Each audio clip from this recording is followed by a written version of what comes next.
Now that we are entering the version 4.4, we are reaching the time of the year where we have the so adorable and awaited Lantern Rite Event. And why is this so awaited? Because it's when Genshin gods decide to be gentle enough to give us some pulls and a leeway 4-star characters for free.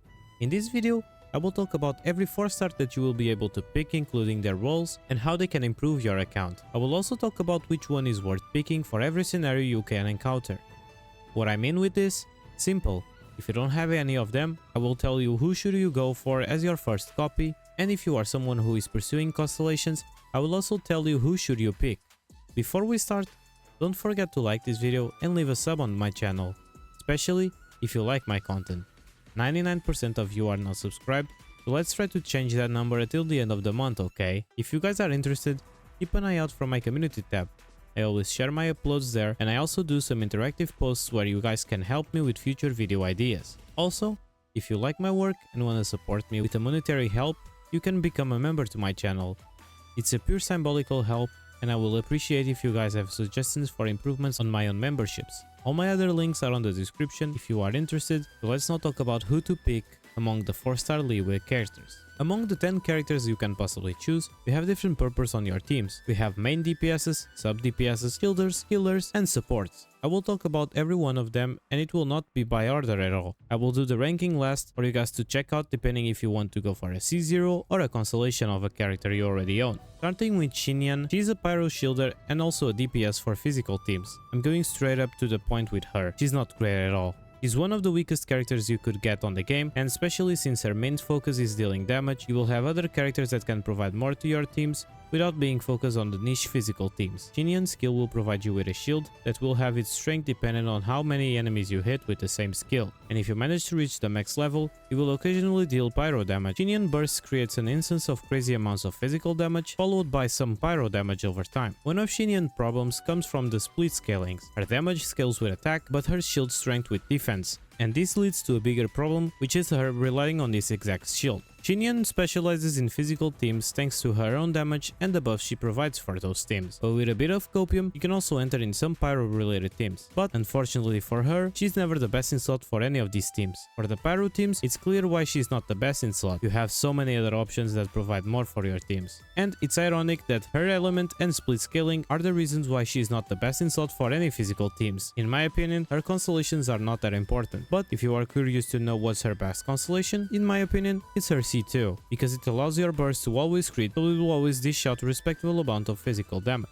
Let's talk about Chongyun, shall we? He's a cryo support and a sub DPS. Chongyun's skill will provide you with a field on the ground that will infuse your normal attacks with cryo attacks, but only if your characters are sword, claymore or polearm users. This skill mixed with his Ascension passives makes him a decent and usable support for cryo-related teams, especially freeze. On his burst, Chongyun summons 3 giant spirit blades, dealing a good amount of AoE cryo damage. Chongyun specializes in freeze teams because he has quite an unique cryo application that can easily provide valuable to any team who needs cryo for shield breaking. Some of Chongyun's problems are related to his own damage, because he does have a relatively underwhelming personal damage, and with the biggest flaw being the fact that other cryo units are often better and more suitable for the teams you could use him. In my opinion, his constellations do not improve the necessity of having him over other cryo character, and his C2 would be the most valuable constellation. And other constellations that can improve his damage like C3 or C6 are not that important due to the fact that he is not that great damage dealer on his own anyways. Next, we have the last 4-star Geo unit launched out in game, Yunjin. He's a Geo support focused on normal attack teams. Yunjin's skill will deal some Geo damage if you press it, and if you hold it, you will be able to absorb some damage and parry the enemy attack with some Geo damage. On her burst, Yunjin will deal some AoE Geo damage and will buff the normal attacks of your on-field character for 12 seconds based on her defense. Yunjin specializes in teams with a normal attacker main DPS, since this is all the buffs she can provide. She is very strong for any team that needs the normal attack buffer, and her only weaknesses are the lack of utility outside the buffing damage, because her personal damage is not that impressive. In my opinion, her constellations do really improve her buffs even more, and her C3 would be the most valuable constellation and a good stopping point, because her C2 and C3 are the biggest improvements to her buffing capabilities. Her constellations from C4 and above are not bad at all, but don't provide that much valuable as the others, so I will also not judge anyone who considers a C6 the stopping point. But for me, C3 is the stopping point. Next, we are going to talk about the other Geo 4-star from Liyue, Ningguang. She's the Geo DPS and also the only Geo Cataclysm of the game. Ningguang's skill will cast a Geo screen that will deal a good amount of Geo damage, and since it's a Geo construct, it can block enemies' projectiles. On her burst, Ningguang will deal a really good amount of Geo damage that will depend on the amount of crystals you accumulated with the normal attacks. Ningguang is a DPS that will fit in any team that have buffers and characters that synergize with her, with the most recent team being Bear with Navia. She has multiple builds options, and her only weaknesses are the lack of AoE coverage combined with her relatively harder mechanics. And since she's a 4-star DPS, she will always underperform when compared to other 5-star DPSs. In my opinion, her constellations improve her capabilities, and I consider her C6 the most valuable constellation, turning it on her stopping point. But some people say that her C2 can possibly be the stopping point. Just keep in mind, she's a DPS after all, so any constellations will eventually improve her damage. For those reasons, I will still consider her C6 her most valuable constellation.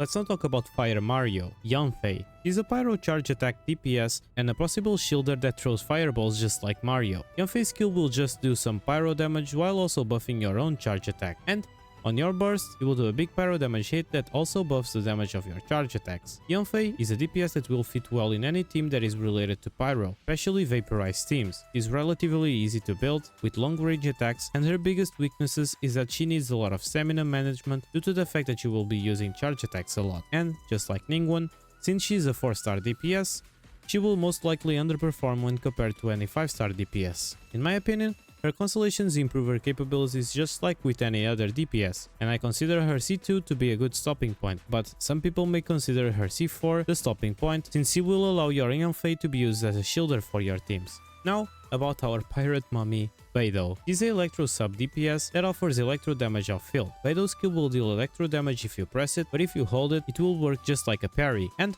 on her burst, Beidou will provide electro or field damage for your team. Beidou will fit well in any team that needs some type of electro damage, especially teams focused on multi-targets. She has multiple artifact sets options, while also providing excellent survivability from her kit, and her only downsides are her energy management and that she's worse against single target content. In my opinion, any constellations will improve her capabilities even more, and they are really good to have, but I consider her C2 to be a good stopping point. But if I manage to get other constellations down the road, they will always be good and welcome to get. Now, let's talk about the last leeway 4-star we had, Yao Yao. He's an Andrew healer that also provides really good Andrew application. Yao Yao's skill will summon a bunny that will heal your active character or attack enemies dealing dendro damage, and on your burst, she will not only summon 1, but 3 bunnies at the same time that will attack faster if you move around with your Yao Yao. Yao Yao will fit well in any dendro team because she offers an amazing heal and the second best dendro application from the game for now, and the only 2 downsides she has is that she needs to stay on field for the duration of the burst, and also something that you will want to hear, that she doesn't have any valuable constellations. And some people may complain about her dendro damage,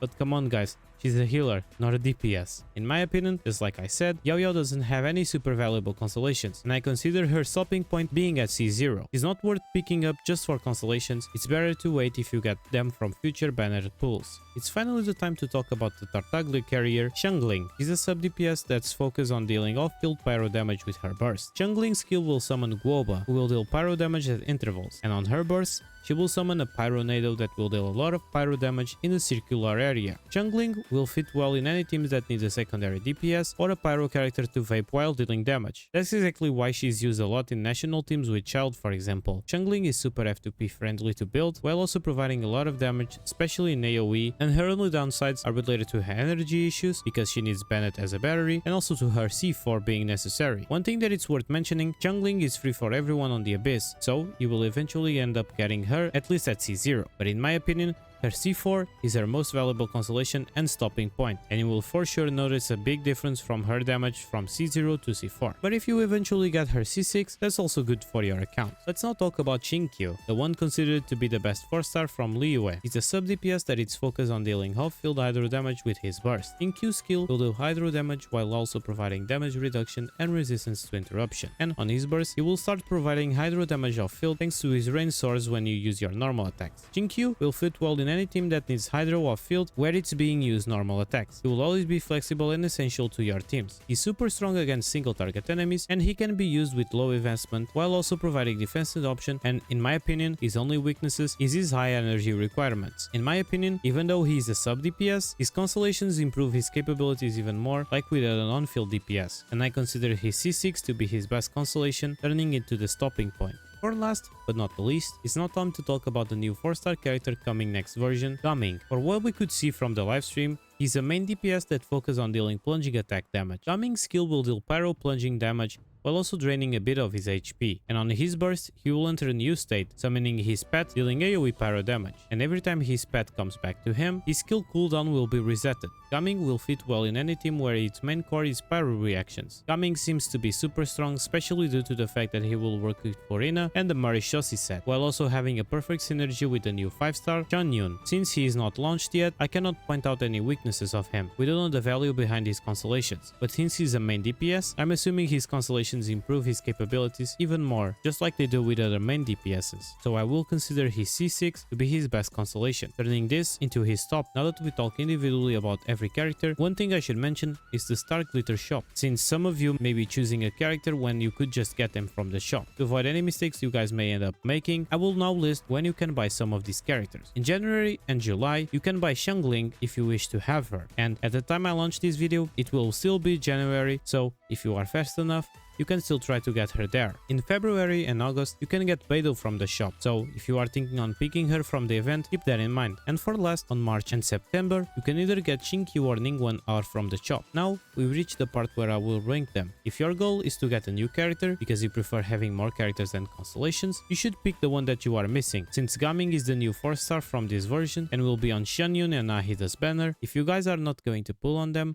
you can pick him now. If you don't have any of the 4-star characters, except for Xiangling, since you get her for free, this will be my rank. At 9th place, Xinyan. At 8th place, Chongyun. At 7th place, Ningguang. At 6th place, Yanfei. At 5th place, Xinyan. At 4th place, Ming. At 3rd place, Beidou. At 2nd place, Yao Yao. And on 1st place, Xingqiu. Xingqiu will always be good to have on your account, even if it is at C0.